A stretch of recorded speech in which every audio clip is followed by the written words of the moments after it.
Mon papa est décédé, je suis rentrée de mission à 1h du matin, il est décédé dans la journée. Et j'ai dû écourter ma mission. Il y a eu tellement d'opportunités ratées avec ma famille, mes enfants, j'en deviens émotive. Et on se dit finalement, pourquoi tout ça? Pourquoi il n'y a pas... Voilà.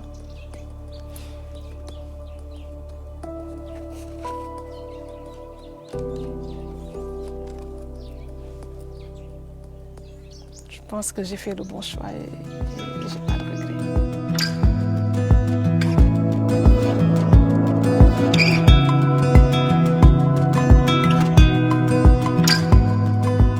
Je suis Madame Ba, Thérèse Maye-Diouf, fondatrice de l'entreprise agroécologique Growing Life.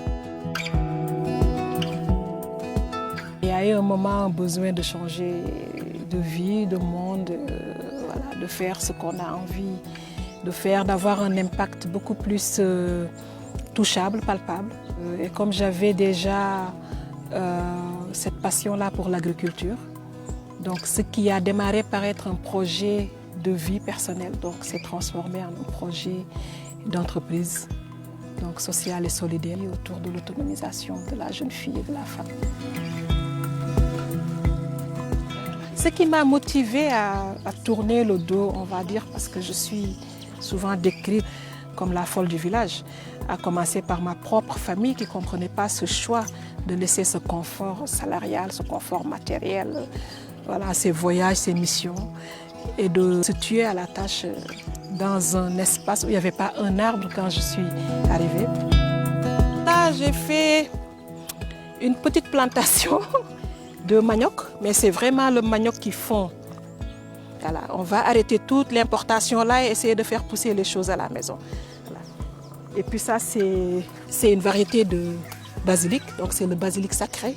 On m'a parlé de fierté mal placée, on m'a parlé de crise de 45 ans, on m'a parlé de tout, mais je pense que c'est juste un geste aussi de survie. Mon premier marché, je me rappelle, il y avait des selfies à tout va parce que c'était aussi une sorte de bête de foire, la fonctionnaire internationale, madame la directrice qui vend ses tomates au marché fermier. Et moi, j'ai adoré. Et l'amour de la terre, franchement, pour être honnête, c'est au Laos où j'avais envie de manger du gombo que je ne voyais pas, du bissap vert que je ne voyais pas, que j'ai demandé à mon époux qui rentrait du Bénin de me ramener des semences. Et je pense que c'est la première vue du premier fruit de mes plans qui a complètement bouleversé ma vie. Ce que j'ai planté pour la première fois de ma vie, c'était du gombo et du bissap. Et les enfants, je vous laisse ça, donc je pense qu'on ne va pas mourir de faim. Ça va être pour le déjeuner. Mon parcours, il est simple, il n'est pas simple. Je suis, comme beaucoup, un pur produit de l'école sénégalaise, donc du CI à la maîtrise. Et puis une expérience professionnelle avec l'IRD en anthropologie de la santé. Maîtrise en santé de la reproduction, population développement à l'université de Dakar. Avant de prendre une bourse de 3e cycle avec une spécialisation en santé de la reproduction.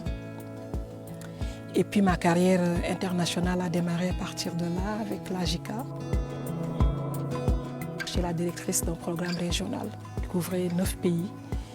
Et c'est de là, franchement, où j'ai senti la lassitude. On court pourquoi, pour qui, et on prend le choix.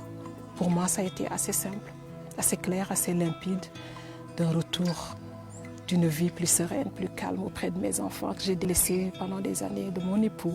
Aujourd'hui, cette ferme-là, pour moi, c'est de l'autonomisation de moi-même. Aujourd'hui, je ne dépends pas du salaire de quelqu'un. Je ne dépends pas du dictat d'un bailleur de fonds. Je dépends de ce que la terre veut bien me donner et mes bailleurs de fonds, ce sont mes clients. Donc j'aimerais que chaque femme aujourd'hui, dans ma zone et au-delà, puisse un jour pouvoir bénéficier de ça et ne dépendre de personne d'autre que de soi-même.